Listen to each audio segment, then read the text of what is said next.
60 के दशक में एक साइंटिस्ट एक रॉकेट के पार्ट को साइकिल के कैरियर पर रखकर ले जा रहा था। दूसरा साइंटिस्ट हंसकर बोलता है कि यार हम साइकिल पर लादकर अपना पहला रॉकेट ले जा रहे हैं, हम कैसे अमेरिका और रूस की बराबरी करेंगे, वो तो हमसे कितने एडवांस्ड हैं। तब लंबे बालों वाला पहला साइंटिस्ट कहता है कि दोस्त, जरूरी ये नहीं कि हमारी शुरुआत कहां से हुई, बल्कि जरूरी ये है कि हम पहुंचते कहां हैं। इसके बाद वो साइकिल को एक चर्च के पास ले जाता है। फिर कुछ दिनों बाद 21 नवंबर 1963 की तारीख आ जाती है और यहां चर्च के पास नारियल के पेड़ों के बीच एक लॉन्च पैड बना हुआ था और यहीं से इसरो अपना पहला साउंडिंग रॉकेट लॉन्च करता है। दोस्तों, शुरुआत तो ऐसे ही हुई थी। मुट्ठी भर वैज्ञानिक जिनके पास बजट नहीं था, जिनके पास एडवांस्ड फैसिलिटी नहीं थी, लेकिन एक चीज जरूर थी, आंखों में बड़े सपने थे और दिल में सपने पूरे करने का जोश और जुनून था। एक वो दिन था जब एक टेम्पररी लॉन्चिंग पैड से साउंडिंग रॉकेट छोड़ा गया था और अब वो दिन आ गया है जब इसरो ने अपने मिशनों की सेंचुरी मारकर बता दिया कि ये तो बस ट्रेलर है, पिक्चर अभी बाकी है। मेरे दोस्त, इसरो के 100वें मिशन की ऐतिहासिक तारीख है 29 जनवरी 2025। अपने 100वें मिशन में इसरो ने GSLV F-15 रॉकेट से NVS-2 सैटेलाइट को अंतरिक्ष में जियो सिंक्रोनस ट्रांसफर ऑर्बिट GTO में टांग दिया है। यह सैटेलाइट भारत के अपने खुद के GPS यानी नाविक का एक हिस्सा बनने जा रही है। इसरो आखिर क्या है? इसरो भारत की आन बान शान है। इसरो दिवाली के अलावा हमें पटाखे फोड़ने और जश्न मनाने को मजबूर करता है। इसरो यानी 140 करोड़ भारतीयों का सीना गर्व से 56 इंच फुला देने वाला एक नाम। इसरो यानी भारत की टेक्नोलॉजी और साइंस में सर्वश्रेष्ठता। इसरो यानी भरोसा। इसरो के कारण पूरी दुनिया भारत को जानने लगी है। इसरो जब भी कोई कारनामा करता है, पूरी दुनिया की नजर भारत के प्रति सम्मान से झुक जाती है। इसरो बताता है कि कैसे जिद के आगे चांद भी झुककर सजदा करता है और जुनून से मंगल पर भी झंडा गाड़ा जा सकता है। लेकिन आपको जानकर हैरानी होगी कि एक समय ऐसा भी आया था जब कुछ लोग इंडियन स्पेस प्रोग्राम और इसरो के सख्त खिलाफ थे। इनफैक्ट आज भी लोग हैरान होते हैं कि गगनयान मिशन का बजट 10,000 करोड़ से ऊपर है। लोग पूछते हैं कि जिस देश में करोड़ों बेघर हैं, करोड़ों लोगों को 2 टाइम का खाना नसीब नहीं होता, न जाने कितने हैं जो भूखे पेट सोते हैं, गरीबी चरम पर है, जहां सरकारें ज्यादा सरकारी नौकरी इसलिए नहीं निकालती क्योंकि उनके पास बजट नहीं है, महंगाई बहुत है, अमीर लोग देश छोड़कर बाहर बस रहे हैं, मिडिल क्लास का बुरा हाल है, वहीं इसरो के सिर्फ एक प्रोजेक्ट को सरकार 10,000 करोड़ रुपए से ऊपर दे रही है। वो भी सिर्फ इसलिए कि चंद लोग महंगे स्पेस सूट पहनकर अंतरिक्ष में घूमने जाएं। क्या भारत जैसे देश में यह नैतिक रूप से सही है? इसरो के सैटेलाइट बनाने से या रॉकेट लॉन्च करने से या कुछ लोगों के अंतरिक्ष जाने से या चांद और मंगल के मिशनों से क्या आम गरीब लोगों के पेट में ऑटोमेटिकली रोटी चली जाएगी? क्या गरीबी दूर होगी? क्या देश की समस्याएं दूर होंगी? इसरो लोगों के लिए करता ही क्या है? ऐसे ही सवाल विक्रम साराभाई और APJ अब्दुल कलाम जैसे वैज्ञानिकों से भी बहुत पहले पूछे गए थे, लेकिन इनकी दूरदर्शिता और खुद पर भरोसे ने सभी आलोचकों के मुंह बंद कर दिए। दोस्तों, आज के एपिसोड में हम सुनेंगे इसरो की गर्व से सीना फुला देने वाली और आंखों में आंसू ला देने वाली कहानी। समझेंगे कि कैसे इसरो देश में जुनून, संघर्ष और सफलता का दूसरा नाम बन चुका है। कैसे इसरो की कहानी ने लाखों लोगों को मोटिवेट किया है। कैसे एक छोटे से वर्कशॉप से निकला इसरो आज ग्लोबली सैकड़ों विदेशी सैटेलाइट को लॉन्च कर रहा है। कैसे इसरो ने अपना पहला SLV बनाया और फेल हो गया, फिर खड़ा हुआ, फिर बनाया लेकिन हार नहीं माना। कैसे इसरो ने PSLV को डेवलप किया। कैसे इसरो ने अपनी सेंचुरी पूरी करने वाला बाहुबली GSLV रॉकेट बनाया, जिसको बनाने में अमेरिका ने इसरो पर एक समय प्रतिबंध तक लगा दिया था। कैसे एक अपमान के चलते इसरो ने खुद का नेविगेशन सिस्टम बना डाला। कैसे इसरो की तकनीक ने आम आदमियों को फायदा पहुंचाया। दोस्तों, क्या होता भारत का अगर इसरो ना होता तो? क्या क्या परेशानियां उठानी पड़ती भारत को? इस वीडियो में सभी सवालों के जवाब मिलेंगे।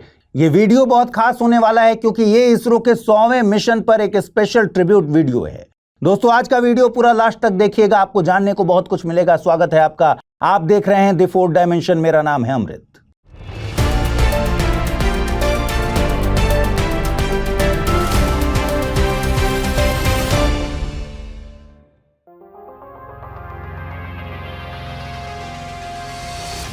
इसरो की कहानी तब से शुरू होती है जब इसरो को इसरो नहीं बल्कि इनकोस्पार कहा जाता था। चलिए थोड़ा फ्लैशबैक में चलते हैं। यह था 1960 का दशक। भारत कुछ ही सालों पहले आजाद हुआ था और दुनिया में अपने पांव जमाने की कोशिश कर रहा था। भारत चीन से 62 में युद्ध लड़ चुका था। भारत में अशिक्षा, गरीबी, बेरोजगारी, बढ़ती जनसंख्या जैसी कई समस्याएं सुरसा के जैसे मुंह खोल के खड़ी थी। इस समय भारत के भाग्य विधाताओं को यह महसूस हो गया कि भारत साइंस और टेक्नोलॉजी में पश्चिमी देशों से बहुत पीछे है और पश्चिमी देशों की ही तरह अगर भारत को भी आगे बढ़ना है तो साइंस एंड टेक्नोलॉजी को ही तरक्की की आधारशिला बनाना होगा। भारतीय वैज्ञानिकों को भी लगा कि भारत की सभी समस्याओं का हल विज्ञान में ही छिपा है। कहानी आती है 1962 में। अहमदाबाद में एक युवा वैज्ञानिक लैब में बैठा एक कागज पर कुछ डिजाइन बना रहा है। रात का समय है। युवा वैज्ञानिक के कमरे में एक ब्लैक बोर्ड है, इस पर लिखा है इंडियन स्पेस प्रोग्राम। तभी दरवाजे पर दस्तक होती है। एक दूसरा वैज्ञानिक आता है। वो पहले वैज्ञानिक से कहते हैं, यार ये सपना तो बहुत बड़ा है, आर यू श्योर हम ये कर पाएंगे? पहला वैज्ञानिक कहता है, हम भारत को आत्मनिर्भर बनाना चाहते हैं, अगर हम अभी कदम नहीं बढ़ाएंगे तो हमेशा दूसरों पर निर्भर रहेंगे। जानते हैं दूसरे वैज्ञानिक कौन थे? ये थे डॉक्टर होमी जहांगीर भाभा, भारत के परमाणु कार्यक्रम के जनक। जानते हैं ये किसकी लैब में आए थे? ये थे डॉक्टर अंबालाल विक्रम साराभाई, भारत के स्पेस प्रोग्राम के पितामह। एक ऐसा व्यक्ति जिनके दिल में भारत को अंतरिक्ष में ले जाने का सपना धड़क रहा था। डॉक्टर साराभाई ने अमेरिकी और रूसी अंतरिक्ष कार्यक्रमों को देखा था और महसूस किया कि भारत को भी अपने स्पेस प्रोग्राम की जरूरत है। उन्होंने नासा से प्रेरणा ली, लेकिन साथ ही अपनी एक अलग राह बनाई। इनकी ही सिफारिश पर तत्कालीन प्रधानमंत्री जवाहरलाल नेहरू ने 1962 में इनकोस्पार की नींव रखी थी।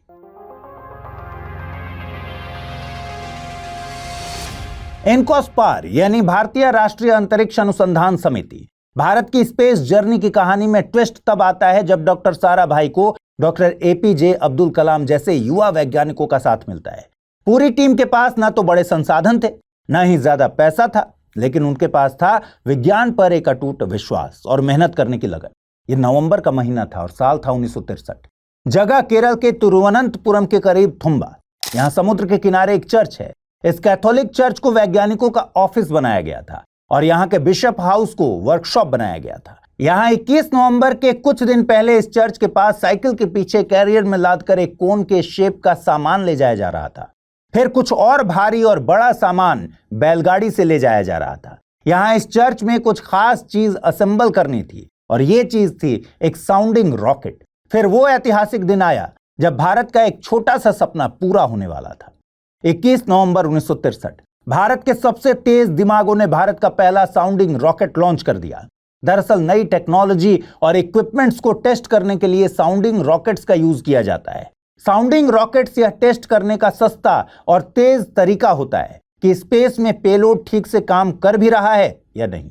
यानी यह कहा जा सकता है कि साउंडिंग रॉकेट्स को उड़ाना वैसा ही है जैसे बड़े मैच में खेलने से पहले नेट प्रैक्टिस करना। लेकिन साउंडिंग रॉकेट तो सिर्फ एक शुरुआत थी। भारतीय वैज्ञानिकों को तो आगे पूरे अंतरिक्ष को भारत माता के कदमों में झुकाना था।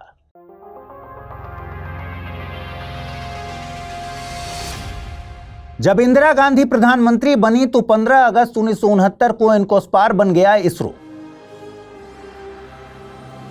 इस समय इसरो को परमाणु ऊर्जा विभाग यानी डीएई में शामिल कर दिया गया था। हालांकि बाद में 1972 में सरकार ने अलग से एक स्पेस कमीशन और डिपार्टमेंट ऑफ स्पेस बनाया। तब से इसरो को डिपार्टमेंट ऑफ स्पेस द्वारा ही मैनेज किया जाता था। हालांकि इसरो 1969 से ही अपने काम में लग गया था। इसरो एक तरफ खुद का एक सैटेलाइट बनाने में लग गया और दूसरी तरफ सैटेलाइट को अंतरिक्ष में टांगने के लिए खुद का लॉन्च व्हीकल भी बनाने की तैयारी में लग गया। इस स्पेस रथ का नाम था सैटेलाइट लॉन्च व्हीकल यानी एसएलवी। 30 दिसंबर 1971 को साराभाई को तिरुवनंतपुरम से बॉम्बे निकलना था। इसके पहले साराभाई को एसएलवी की डिजाइन की समीक्षा करनी थी। कुछ काम से इन्होंने एपीजे अब्दुल कलाम से टेलीफोन पर बात की, लेकिन बातचीत के 1 घंटे के भीतर पूरे भारत को चौंका देने वाली घटना हो गई। साराभाई को हार्ट अटैक आया और सिर्फ 52 साल की उम्र में भारत के स्पेस प्रोग्राम के पितामह ने सबको अलविदा कह दिया। साराभाई के जाने के बाद इसरो की टीम दुख से भर गई, लेकिन इनको साराभाई के विजन को पूरा करना था, इसलिए ये टीम जल्द ही पहले से और ज्यादा मजबूत हो गई और 1975 में बना डाला भारत का पहला सैटेलाइट आर्यभट्ट। जल्द ही हम पहुंचते हैं इसरो के कंट्रोल रूम में। घड़ी की टिक टिक की आवाज सुनाई दे रही थी। सबकी नजरें स्क्रीन पर टिकी थी। आवाज आती है 5, 4, 3, 2, 1। ये बोलते ही आर्यभट्ट अंतरिक्ष में पहुंच गया। इसके साथ ही भारत भी अंतरिक्ष युग में प्रवेश कर गया। डॉक्टर साराभाई का सपना सच हो गया, लेकिन वो इस ऐतिहासिक पल को देखने के लिए वहां मौजूद नहीं थे। आर्यभट्ट भारत का पहला सैटेलाइट था। हालांकि इसको सोवियत संघ रॉकेट की मदद से लॉन्च किया गया, लेकिन जो भी हो, आर्यभट्ट की उड़ान भारत के लिए एक गर्व का पल था और इसने इसरो को एक नई पहचान दे दी। लेकिन अब इसरो को एक कदम और आगे बढ़ना था। इसरो ने अपने सैटेलाइट को लॉन्च करने के लिए किसी दूसरी एजेंसी या देश के रॉकेट का इस्तेमाल न करने की ठान ली थी। इसरो को अपना खुद का स्पेस रथ चाहिए था और फिर तैयार हुआ SLV।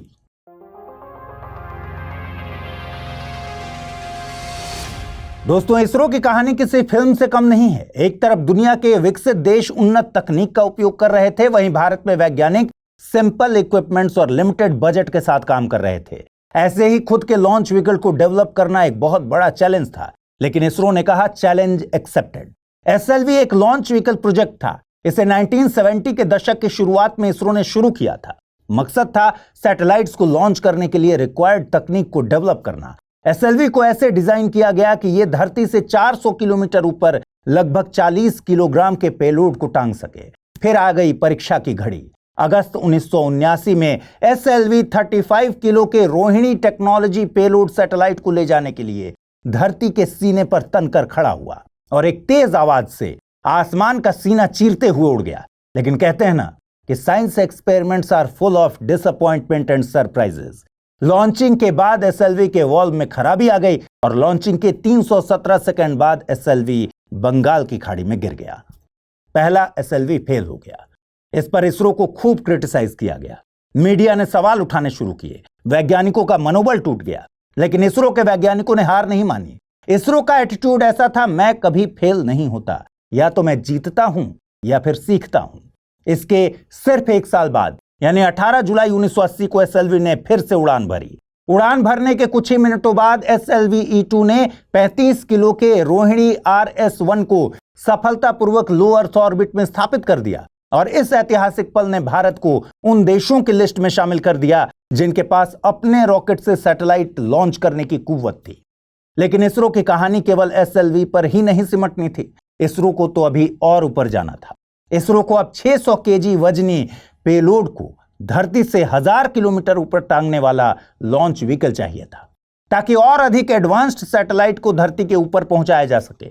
अब इसरो को पूरा करना था the great orbital challenge.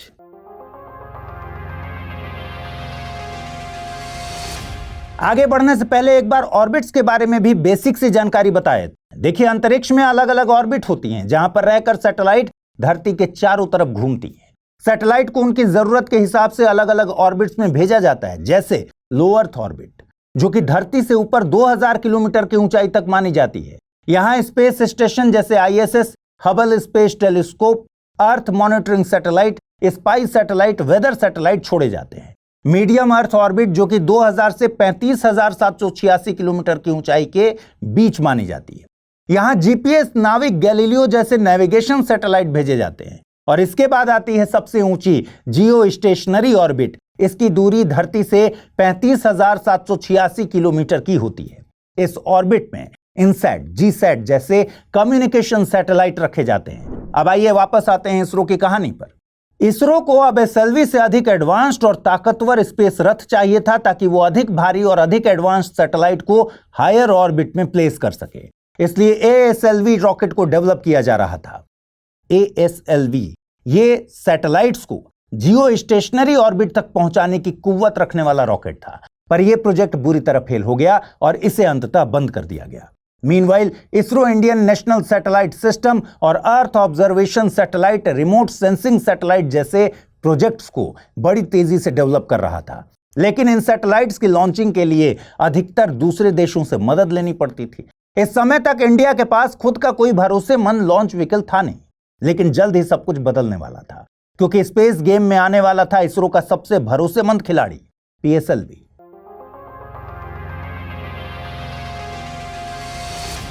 ISRO के पास ASLV और PSLV को एक साथ डेवलप करने के लिए पर्याप्त पैसे नहीं थे। इसलिए जब ASLV प्रोजेक्ट बंद हुआ तो PSLV पर ध्यान देना शुरू हुआ। और जैसे ही 1990 के दशक में इसरो की कहानी में PSLV की एंट्री हुई, इसरो की पूरी कहानी ही बदल गई। PSLV को पहली बार 1993 में लॉन्च किया गया। PSLV से इसरो को बहुत उम्मीदें थीं, लेकिन इसकी पहली ही उड़ान फेल हो गई। इसरो फिर गिरा, फिर उठा। इसरो ने अपनी गलतियों से सीखा और 1994 में पीएसएलवी को दोबारा उड़ाया और फिर आगे तो बस पीएसएलवी ने सफलता का इतिहास ही रच दिया। देखिए, पीएसएलवी भारी और हल्के सैटेलाइट को स्पेस में ले जा सकता है। मेनली यह पोलर ऑर्बिट में कार्टोसैट, रीसैट जैसे सैटेलाइट और जियो सिंक्रोनस ट्रांसफर ऑर्बिट में नाविक, IRNSS, जीसैट जैसे सैटेलाइट को आसानी से रख सकता है। पीएसएलवी इतना सक्सेसफुल हुआ कि पूछिए ही मत।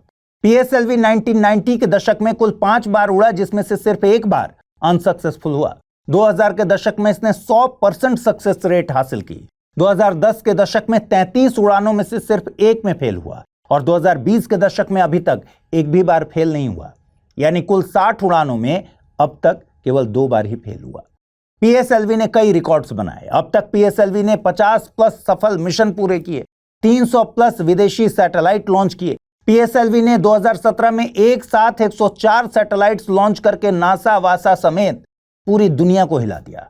पीएसएलवी ने भारत के पहले चंद्र मिशन यानी चंद्रयान 1 और पहले मंगल मिशन यानी मंगलयान को सफलतापूर्वक लॉन्च कर दिया। ये इसरो का सबसे भरोसेमंद रॉकेट है। इतना भरोसेमंद कि लोगों को अब किसी पर भरोसा करना हो तो ये बोलना चाहिए, भाई साहब मुझे आप पर पूरा पीएसएलवी है।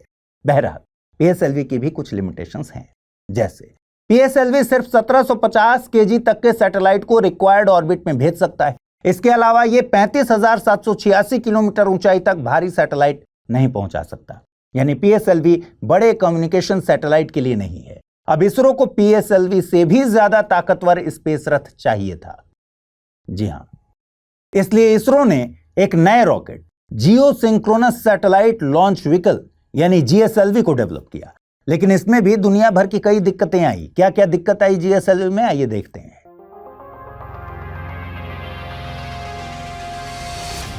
दोस्तों, जीएसएलवी की ताकत यह है कि यह 4000 किलोग्राम से भी भारी सैटेलाइट को अंतरिक्ष में जियो स्टेशनरी ऑर्बिट पर भेज सकता है।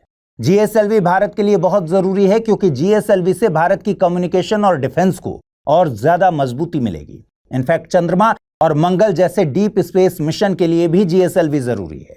दरअसल जीएसएलवी रॉकेटों का बाहुबली है और वो इसलिए क्योंकि जीएसएलवी में बहुत ताकतवर क्रायोजेनिक इंजन का इस्तेमाल होता है।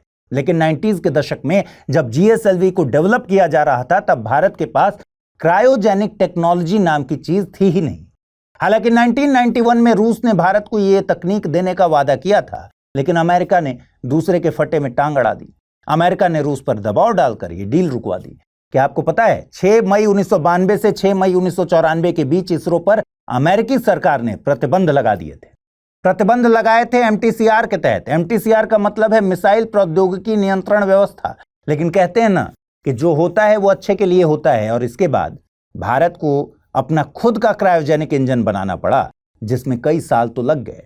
यहां तक कि 2010 में स्वदेशी क्रायोजेनिक इंजन वाला पहला लॉन्च भी फेल हो गया।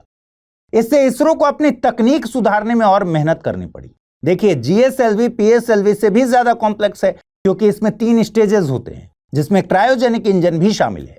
इसरो को इसे भरोसेमंद बनाने में 20 साल से ज्यादा का वक्त लग गया। लेकिन 2014 में जब जीएसएलवी D5 ने भारत के स्वदेशी क्रायोजेनिक इंजन के साथ उड़ान भरी और सफलतापूर्वक सैटेलाइट को लॉन्च किया, तो ये पूरे भारत के लिए गर्व और संघर्ष का प्रतीक बन गया। भारत ने भी अमेरिका, रूस को बता दिया कि भाई हम खुद क्रायोजेनिक इंजन बना भी सकते हैं और उड़ा भी सकते हैं। इनफैक्ट इसरो का 100वां मिशन जीएसएलवी ने ही पूरा किया है। अब भारत जीएसएलवी मार्क 3 के साथ पूरी तरह आत्मनिर्भर हो गया है और भारत गगनयान जैसे बड़े अंतरिक्ष मिशनों के लिए भी पूरी तरह से तैयार है। लेकिन क्या आप जानते हैं, भारत का खुद का जीपीएस कभी नहीं होता अगर अमेरिका भारत के आत्मसम्मान को इस तरह चोट ना पहुंचाता तो।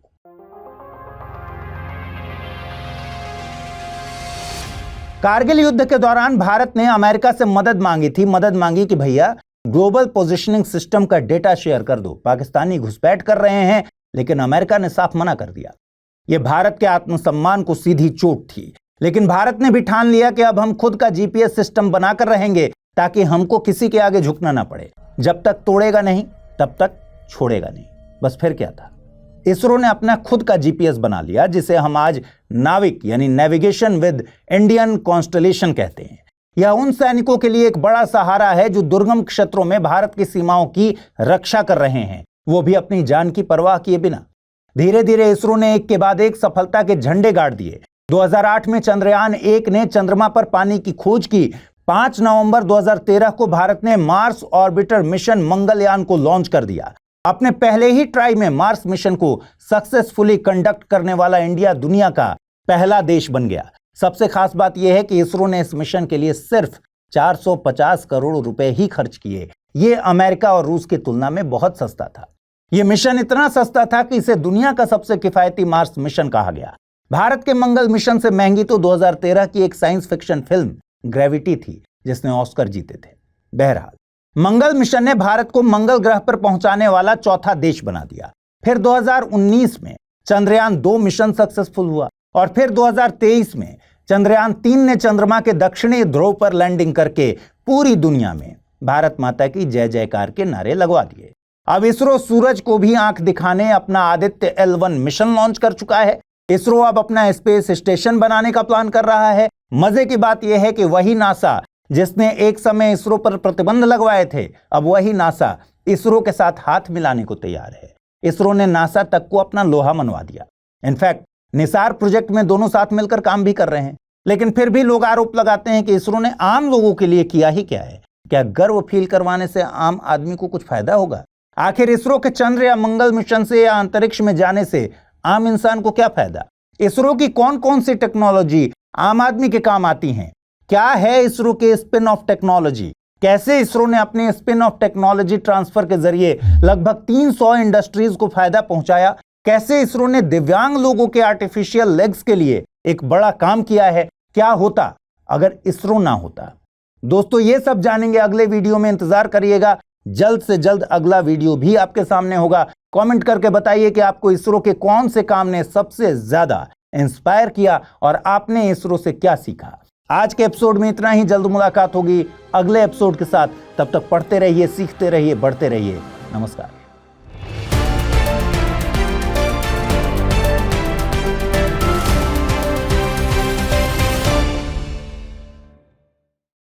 हिंदी में यूपीएससी की तैयारी से संबंधित प्रोग्राम्स को देखने के लिए सब्सक्राइब करें स्टडी IQ IAS हिंदी।